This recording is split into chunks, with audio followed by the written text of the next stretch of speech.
যত দিন গড়াচ্ছে তত সামনে আসছে যুক্তরাষ্ট্রের ইতিহাসে সবচেয়ে দীর্ঘস্থায়ী সরকারি শাটডাউনের প্রভাব। অক্টোবরে স্বাস্থ্যসেবা বিল নিয়ে দেশটির দুই রাজনৈতিক প্রতিদ্বন্দ্বী ডেমোক্র্যাট ও রিপাবলিকান আইন প্রণেতাদের দ্বন্দ্বের জেরে ভেস্তে যায় প্রশাসনিক ব্যয় সংক্রান্ত বাজেট বিল পাস। এরপর রিপাবলিকানরা বারবার বিলটি পাশের উদ্যোগ নিলেও আসেনি কোনো সমাধান। ব্যয় মেটাতে না পারায় ট্রাম্প প্রশাসন শুরুতে সরকারি বিনোদন কেন্দ্র সহ অপেক্ষাকৃত কম গুরুত্বপূর্ণ প্রতিষ্ঠানগুলো বন্ধের সিদ্ধান্ত নিলেও অচলাবস্থার মেয়াদ বাড়তে থাকায় এর প্রভাব স্পষ্ট হচ্ছে দেশটির অভ্যন্তরীণ বিমান চলাচলেও।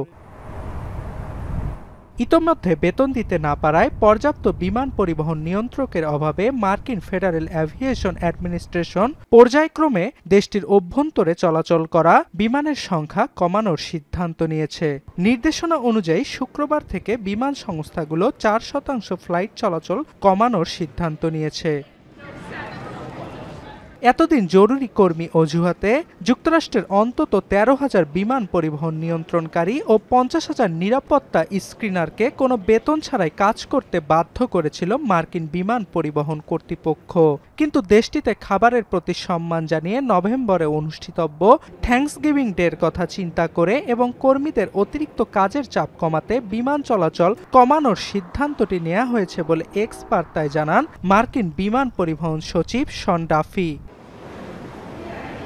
তবে প্রশাসনের এ সকল যুক্তি মন গলাতে পারছে না যাত্রীদের। হঠাৎ করে প্রশাসনের ফ্লাইট বাতিলের সিদ্ধান্তে বিপাকে তারা। Like the traffic controllers having to work without pay all this time, I think is just unreal. It's 10%. That's going to affect people like in my industry, because I do travel a fair amount. Hopefully they can come to some agreement within this next month.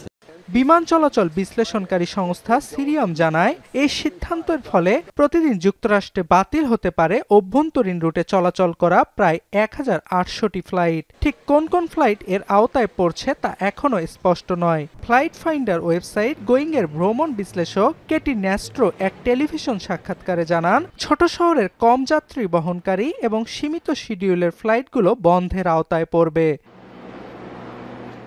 শুধু বিমান যাত্রীরাই নয়, চলমান শাটডাউনের প্রভাব পড়েছে যুক্তরাষ্ট্রের খাদ্যের জন্য মাসিক ভর্তুকি পাওয়া 4,20,00,000 নিম্ন আয়ের মানুষের জীবনেও।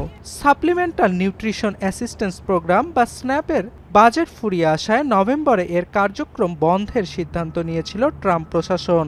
কিন্তু সোমবার যুক্তরাষ্ট্রের একটি ফেডারেল আদালত জানায়, আংশিকভাবে হলেও জরুরি তহবিলের অর্থ খরচ করে প্রকল্পটি চালু রাখতে হবে ট্রাম্প প্রশাসনকে।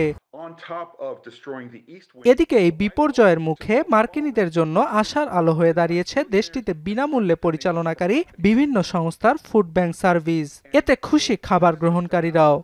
It's horrific what's going on, but thank God that even our country like Bergen County is doing this. I support President Trump and what's going on. So let's open up the government. It's a clean bill. এর আগে ট্রাম্পের প্রথম মেয়াদে 2019 সালে Mexico সীমান্তে দেয়াল নির্মাণ জেরে 35 দিন ধরে সরকারি শাটডাউন অব্যাহত ছিল যুক্তরাষ্ট্রে। কংগ্রেসনাল বাজেট অফিসের তথ্য মতে সে সময় অর্থনৈতিক উৎপাদন কমেছিল 11 বিলিয়ন মার্কিন ডলার। অর্ণব প্রসাদ, এখন বিশ্ব।